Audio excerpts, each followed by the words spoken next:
Shalom Bapak Ibu yang terkasih dalam Tuhan Yesus Kristus. Kembali lagi pada saat ini kita berjumpa di dalam peribadatan kita pada hari Minggu pada saat ini. Dan pada saat ini bersama-sama kita akan mendengarkan firman Tuhan. Untuk itu sebelum kami mendengarkan bersama-sama, saya ajak kita tunduk kepala untuk kita berdoa. Bapa Surgawi, pada saat ini kami anak-anak-Mu sudah siap untuk mendengarkan firman-Mu melalui siaran virtual. Dan hamba juga percaya Engkau akan memampukan hamba untuk menyampaikan firman-Mu pada saat ini. Haleluya, terpuji nama-Mu. Amin. Saudara terkasih dalam Tuhan Yesus Kristus, bersama-sama pada saat ini kita akan belajar dalam kebenaran firman Tuhan. Masih dalam topik yang sama, yaitu iman dan pengharapan. Di mana dalam kehidupan kita membutuhkan iman dan kita membutuhkan pengharapan dalam kehidupan kita sebagai orang yang percaya. Dan pada saat ini akan belajar di dalam kitab 1 Petrus pasal yang pertama ayat 3 sampai ayatnya yang ke-7. Kalau kita melihat di dalam teks firman Tuhan kita pada saat ini, bagi orang yang beriman dan orang yang punya pengharapan kepada Tuhan Yesus Kristus, saya akan mengajak kita melihat pada ayat yang ketiga bagian C, kepada suatu hidup yang penuh pengharapan. Ya, jadi kehidupan kita sebagai orang yang percaya diberikan suatu pengharapan oleh Yesus Kristus. Atau pengharapan itu Bapak Ibu yang terkasih dalam Tuhan Yesus Kristus. Kita melihat pada ayat yang keempat, untuk menerima suatu bagian yang tidak dapat binasa, yang tidak dapat cemar, dan tidak dapat layu yang tersimpan di sorga bagi kamu. Itu satu pengharapan yang diberikan oleh Allah melalui satu pribadi, yaitu Yesus Kristus. Pengharapan yang tidak dapat binasa, pengharapan yang tidak dapat cemar, pengharapan yang tidak dapat layu, yang berada di surga yang kekal. Dan saya kita percaya, kita ingin menikmati akan hal tersebut. Oleh karena itu, jangan hilang pengharapan kita akan satu janji yang sudah diberikan oleh Tuhan dalam kehidupan kita sebagai orang-orang percaya. Saudara yang terkasih dalam Tuhan Yesus Kristus, satu hal yang luar biasa karena apa? Karena kita mengejar satu hal yang indah dalam kehidupan kita, yang tersimpan di sorga. Satu hal yang sangat berharga yang akan kita peroleh nanti, yang sudah dipersiapkan Allah dalam kehidupan kita sebagai orang-orang yang taat dan patuh kepada Dia. Kalau kita melihat lagi pada ayat yang kelima, ya, dalam pembacaan kita berkata seperti ini, yaitu kamu yang dipelihara dalam kekuatan Allah karena imanmu, sementara kamu menantikan keselamatan yang telah tersedia untuk dinyatakan pada zaman akhir. Ya, keselamatan yang telah disediakan oleh Allah bagi kita, ya, yang akan dinyatakan pada zaman akhir. Jadi pada zaman akhir Bapak Ibu yang terkasih dalam Tuhan Yesus Kristus, keselamatan itu akan dinyatakan kepada kita. Ya, keselamatan itu akan dinyatakan kepada kita. Dan setelah keselamatan itu dinyatakan kepada kita, kita akan memperoleh apa yang dikatakan oleh kebenaran firman Tuhan, yaitu sesuatu yang tidak dapat cemar, sesuatu yang tidak dapat layu, dan juga sesuatu yang tidak akan binasa. Satu hal yang kita idam-idamkan. Ya. Oleh karena itu sudah terkasih dalam Yesus Kristus, jangan berpaling daripada Allah. Tetaplah fokus kepada Allah. Tetaplah konsentrasi kepada Allah. Dan tetaplah setia kepada Allah bila pengharapan kita kepada Dia. Karena kita percaya dalam kehidupan kita sebagai orang yang percaya atau pengikut-pengikut Tuhan, kita mengharapkan sesuatu yang indah. Kita mengharapkan sesuatu yang kita idam-idamkan yang sudah dijanjikan oleh Allah, yaitu keselamatan yang kekal yang disediakan Allah bagi kita, yaitu satu tempat yang indah dan luar biasa, yaitu surga yang kekal. Bapak Ibu yang terkasih dalam Yesus Kristus, kalau kita melihat pada ayat yang ke-6, ya, berkata seperti ini, bergembiralah akan hal itu, sekalipun sekarang ini kamu seketika harus berduka cita oleh berbagai pencobaan. Ya, dikatakan pada bagian pertama, ayat yang ke-6, bergembiralah akan hal itu. Bergembira akan hal apa? Akan pengharapan yang disediakan Allah bagi kita. Ya, dan kita harus bergembira. Apa pengharapan itu? Yaitu keselamatan yang kekal.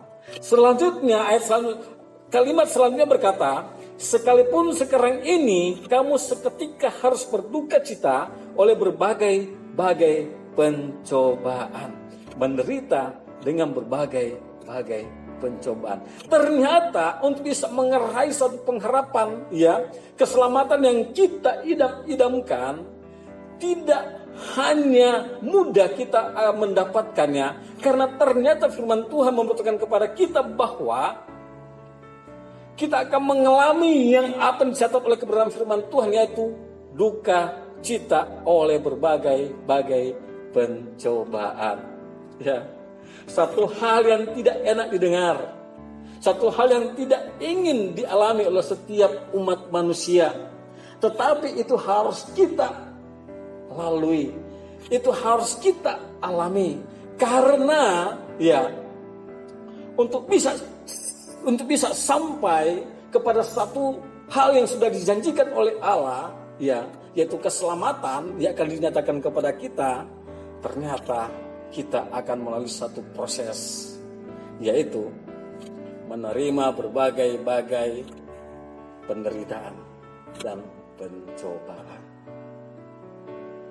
Hal yang tidak mengenakan, tetapi memang harus kita lalui.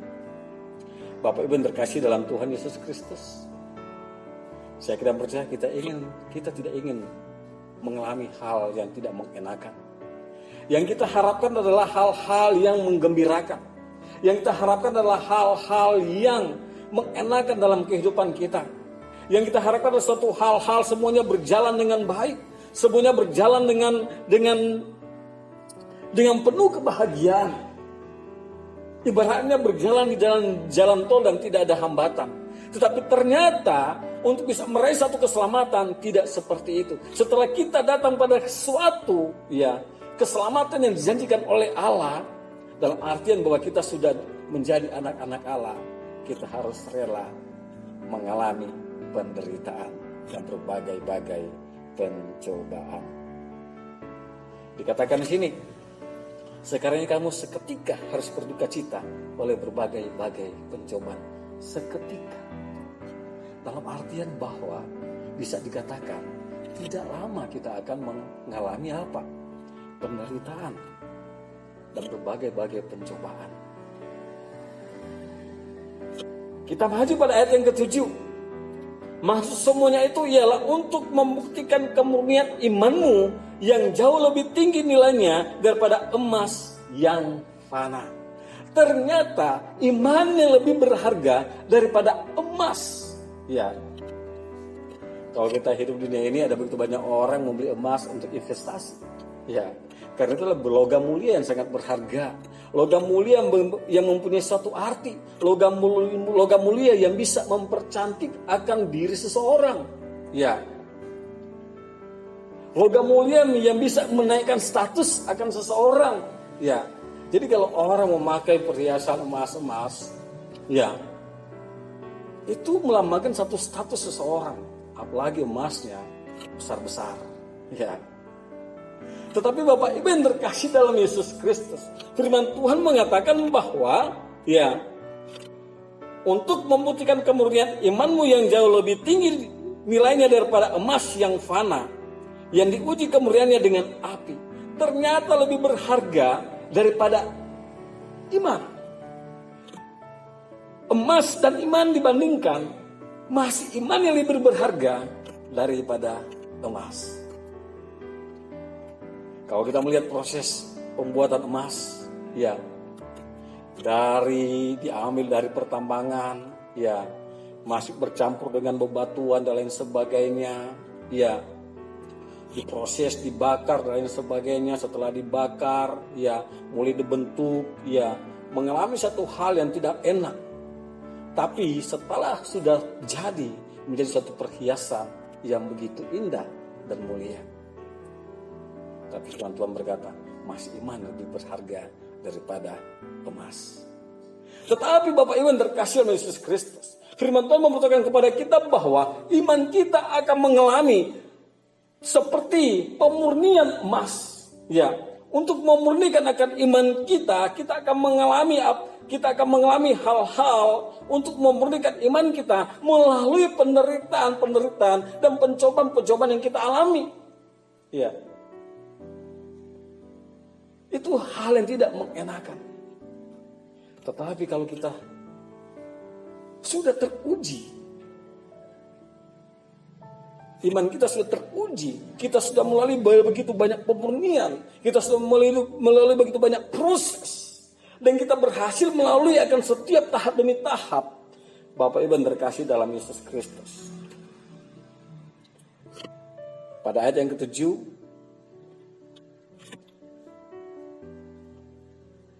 bagian B, ya. Sehingga kamu memperoleh puji-pujian dan kemuliaan dan kehormatan pada hari Yesus Kristus menyatakan dirinya. Itu yang akan kita peroleh Bapak Ibu yang terkasih dalam Yesus Kristus. Satu hal yang sangat luar biasa. Tetapi kalimat sebelumnya berkata seperti ini. Yang diuji kemurniannya dengan api. Emas diuji kemurniannya dengan api. Iman itu diuji kemurniannya dengan apa? Dengan penderitaan dan persoalan-persoalan. Ibaratnya seperti api penderitaan. Seperti api penderitaan. Tetapi di saat kita melaluinya, Bapak Ibu terkasih dalam Yesus Kristus, satu hal yang menggembirakan, satu hal yang membanggakan yang akan diberikan Allah kepada kita. Firman Tuhan mengatakan, sehingga kamu memperoleh puji-pujian dan kemuliaan dan kehormatan pada hari Yesus Kristus menyatakan dirinya. Kita akan dipuji, ya. Orang yang taat dan setia akan menerima kemuliaan. Orang yang taat dan setia akan menerima kehormatan, ya. Dan siapa yang akan memberikan hal itu? Bukan manusia yang akan memberikan itu, tetapi Yesus Kristus yang akan menyatakannya kepada kita. Firman Tuhan berkata, sehingga kamu memperoleh puji-pujian dan kemuliaan dan kehormatan pada hari Yesus Kristus menyatakan dirinya. Di saat Yesus Kristus menyatakan dirinya, kita akan menerima puji-pujian, kemuliaan, dan kehormatan. Satu hal yang luar biasa. Dan saya tidak percaya kita semua ingin mengalami hal yang demikian. Oleh karena itu Bapak Ibu yang terkasih dalam Yesus Kristus, hiduplah dalam penuh pengharapan kepada Tuhan Yesus Kristus. Dan sebagai anak-anak Tuhan, kita akan melewati apa yang dinamakan penderitaan dan berbagai-bagai pencobaan. Kita harus melaluinya. Karena itu akan memurnikan iman kita. Bapak Ibu terkasih dalam Yesus Kristus, pada akhirnya kita akan dipuji, menerima kemuliaan dan kehormatan. Satu hal yang kita rindukan, satu hal yang kita harapkan. Pada satu saat nanti kita akan mendapatkannya. Jadi tidak sia-sia kita berjuang di dalam iman kepada Tuhan Yesus Kristus. Saya akan akhiri dengan satu ayat dalam Mazmur pasang ke-34 ayat yang ke-18. Mazmur 34 ayat yang ke-18 berkata seperti ini.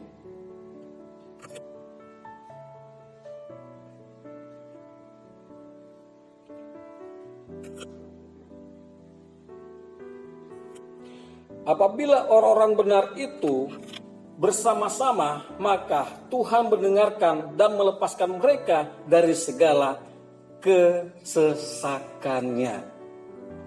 Tuhan akan melepaskan kita dari segala kesesakan. Kalau kita datang kepada Tuhan, di dalam kita menghadapi penderitaan dan pencobaan, Tuhan akan melepaskan kita dari segala kesesakan yang kita hadapi. Mari kita tunduk kepala, kita berdoa. Terima kasih Bapa di surga, pada saat ini hamba-Mu sudah selesai berbicara, dan kiranya kuasa Roh Kudus-Mu yang Engkau sudah meteraikan pada setiap jemaat-Mu atau para pendengar, memberkati akan kehidupan mereka, agar supaya kuasa Roh Kudus itu akan lebih lagi memperjelas apa yang sudah didengarkan pada saat ini. Dan hamba kita percaya firman Tuhan ini tidak menjadi sia-sia bagi para pendengarnya. Di dalam nama Yesus hamba berdoa, haleluya, amin.